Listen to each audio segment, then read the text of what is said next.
It's happening, Paris-Roubaix is here, and Tadej Pogacar is on the start line. So, of course, we've booted up Pro Cycling Manager today, and we're going to try and win Paris-Roubaix with Tadej Pogacar. Here is the man, 78 cobble, 80 flat, and 84 stamina. We don't have the best sprint in the race though, so ideally, we need to finish solo in the Velodrome. But obviously, that's going to mean dropping Mathieu van der Poel, it's going to mean dropping Wout Van Aert, and also Mads Pedersen, who's on unreal form right now. Anyway, we have the provisional start list in-game loaded up, and UAE-Team Emirates, of course, have Nils Pollitt, formerly on the podium at this race. Same goes for Florian Vermeersch, so two former riders to help Tadej Pogacar, who finished on the podium at Roubaix. We have Milano, Tim Wellens, Morgado and Bjerg as well. It's a great team to help Tadej. And looking at the favourite screen, we have two riders here, Nils Pollitt and fourth favourite today, Tadej Pogacar. Let's get into it, guys. Paris-Roubaix begins, and Tadej Pogacar in the World Champion's jersey heads towards Roubaix. I cannot wait to see this in real life, guys. And let me know in the comments, what do you guys think Tadej Pogacar's finishing position will be on Sunday at Paris-Roubaix?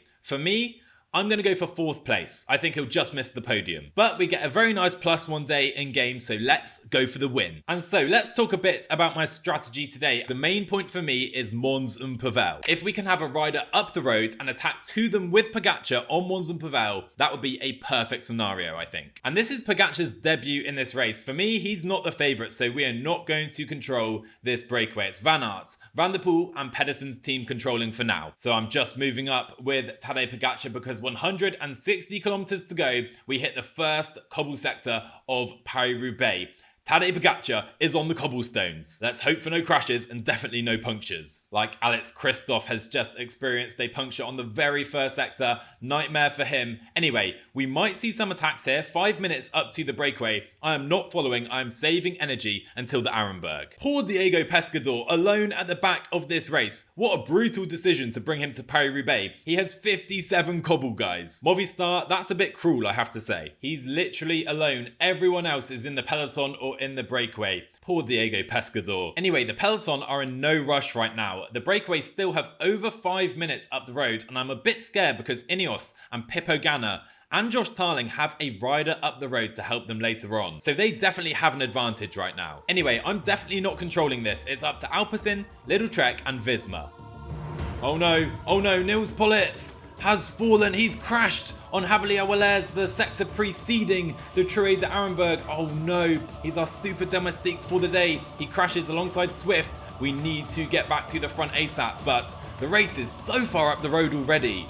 Oh my words. But entering the Tour de Arenberg now, Pogacar needs to move up. We have Bjerg trying to pull Pollitt back towards the front before the Arenberg forest, but here we go. Tadej Pogacar hits the Arenberg, a 5-star sector of course. Let's just play it defensive with Pollitt on the back foot and try and move him back up. Per Strand Hagenes exits the sector first in the peloton, and again, no attack so far. Pogacar just chilling in this group, and Pollitt luckily back to the front alongside Pogacar. Okay, crisis averted. So we've crossed the Arenberg. The next main sector is Mons and Poel with about 50k to go. Like I said, I want a rider up the roads to attack to with Pogacar on that sector. So now, Wellens or Morgado follow any attacks that go off the front. That's the plan. And the thing is, if I attack now with Wellens or Morgado, the other teams still have so many domestiques, so it would be pointless. A very cagey Roubaix so far. Dylan van Baarle punctures for Visma. He's now well out of position, and we now see Alpecin fire it up on the front to try and push Van Baarle out the back. Matteo Trentin now trying to get off the front. I'm going to try and move up now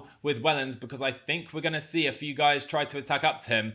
But Ricard is still here. Marco Aller, okay. And Tudor are going to have two riders here. So let's try and attack and follow Marco Aller with Tim Wellens. But I can't really see this working. We have the riders to try. So let's get Wellens up the road with Marco Aller and see if we can build a gap. I'm not sure though because they're relaying behind already. Oh, but here we go. Aski, Turner, Volscheid all trying to follow and bridge to Wellens. We have the secondary favourites here. This could be a perfect scenario. Come on, Tim. Stay up the roads. So Tim Wellens, Gumai, Marco Aller all bridge to the front of the race. Don't want to spend too much in this group, but let's try and stay ahead of the race with Tim Wellens. While Ed Toons, Jonas Ricard and Matthew Brennan all being spent on the front now. Oh my words. Oh my word, a big move by Ineos. Pippo Ganna has attacked. Morgado needs to follow this. There's Lampard, Christoph going as well. Can I follow Christoph? No. Morgado try to bridge to the front of the race, but have I been too greedy? And it's all coming back together now. Oh my words. So it looks like we're going to have no one up the road because Mons and Pavel is next, and we have more attacks here, and I know Mads Pedersen and Pippo Ganna are involved. The favourites coming to the fore, but still, Visma have so many domestiques here. Let's just stay in this group for now. Mons and Pavel is here. There's a puncture for a Visma rider. We need to stay to the fore here with Pogacar. It's Van Aert dragging this group back to the group of Ganna and Pedersen. Van der Poel as well. No panic there as Volshai crashes from the breakaway. The poor guy. Oh, what a shame. But Mathieu van der Poel has bridged to the group of Pippo Ganna, and I'm not happy about it at all. So Nils Pollitt, we're going to try and bridge right now on this sector up to the group of Ganna and van der Poel. So now we have Pollitt up the roads. I don't want to work with these guys. We're really on 65 maybe. Kung bridging and Visma still behind with Van Aert. Pogacar in this group too, of course. So we neutralised the group of Van der Poel and Pedersen with Nils Pollitt. It's absolute chaos on the cobbles right now. We have counter-attacks here. Van Aert, Van der Poel again getting involved. Philipsen is caught, and it all comes back together again. Pogacar not spent any of his bullets yet, but again Van Aert and Tarling attacking this time. Pogacar, just stay in this group and chill. Okay, Mathieu van der Poel has attacked again up the road. He's trying to gain some separation here. We have Nils Pollitt behind, and he is going to relay in this group. Van Aert here, and Van Aert is isolated because Van Baarle is here, but he's completely cooked. So we have Nils Pollitt. He is going to try and control this Van der Poel breakaway, whilst Pogacar just chilling in the group behind. Pedersen as well, panicking with Van der Poel up the roads. But we're playing it very chill. Let's not panic. And there you go. Mads Pedersen closes up to Mathieu van der Poel for us. Let's sit up and see what happens here as Mads Pedersen counterattacks. There's Ganna, Sturven as well. Come on, Poggy, move up before the final sectors. So Mads Pedersen going for a long one, but we have Camfin and Pavel and Carrefour de Labre left, and that's where we're going to make our move with Pogacar. Up to this point, we have spent no bullets. Van der Poel again closing the race for us. They're acting like Pogacar's not just chilling in this group. Oh, and here we go. Big attack by Wout Van Aert. Big attack out of that sector. And we have the two big sectors remaining. Camfin and Pavel and Carrefour de Labre. And the passive racing means we have 16 riders still in with the chance of winning Roubaix. Okay, before the sector, it's Ganna trying to get a head start, but let's move up now with Nils Pollitt. Do I attack on the first one or wait for Carrefour de Labre? Okay, Pogacar, let's move up to 85 now. Pollitt protecting. Let's wait for Carrefour de Labre. Finally, we're going to lose Nils Pollitt. Exiting Camfin and Pavel.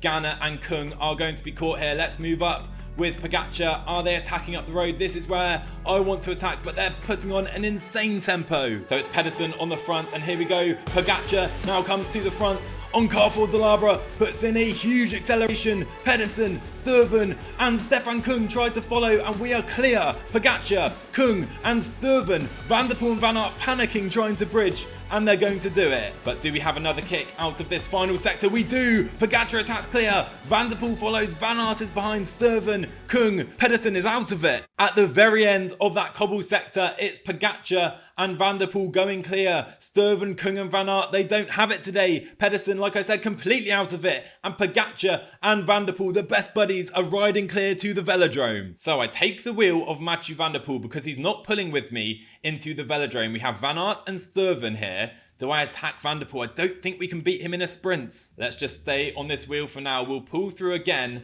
up to 72. We don't want the group of Sturven, Van Aert and Kung coming back here. Come on, Pogacar, it's you versus Mathieu van der Poel for Paris-Roubaix. But we're not solo coming into the Velodrome. Make sure we don't crash and we survive. So we've secured this gap to Van Aert and Stefan Kung behind. Let's sit up with Pogacar. I want to take the wheel of Mathieu van der Poel, but he's following Pogacar and he's surely going to stay there all the way until the line. He has that 83 acceleration. 2k to go. Pogacar versus van der Poel for Paris-Roubaix. 1k to go. 1.2, 1.1. Now we go. Tadej Pogacar sprints versus Mathieu van der Poel. We take the line, the shortest line, and Tadej Pogacar is going to win Paris-Roubaix, beating van der Poel in a sprint. Come on. What a race, come on. I am so happy with that. Tadej Pogacar beats Mathieu van der Poel in the Velodrome. The second time in his career, Mathieu van der Poel has lost a sprint in the Velodrome. Sonny Colbrelli on his Roubaix debut, and now Tadej Pogacar on his Paris-Roubaix debut as well. Anyway, we played it cautious, we controlled the race until those crucial sectors, Canfin and Pavel and Carrefour de l'Arbre, and that's where we got our separation on everyone apart from Mathieu van der Poel, beating him in the Velodrome. Come on. So then, according to Pro Cycling Manager, Tadej Pogacar can win Paris-Roubaix. One thing's for sure though, I cannot wait to watch it on Sunday. Anyway, drop a like on the video if you enjoyed today, guys. Subscribe to the channel as well if you're new, and I'll see you guys in the next one. And by the way, multiplayer versus Benji and Emre is coming on Sunday. You don't want to miss it.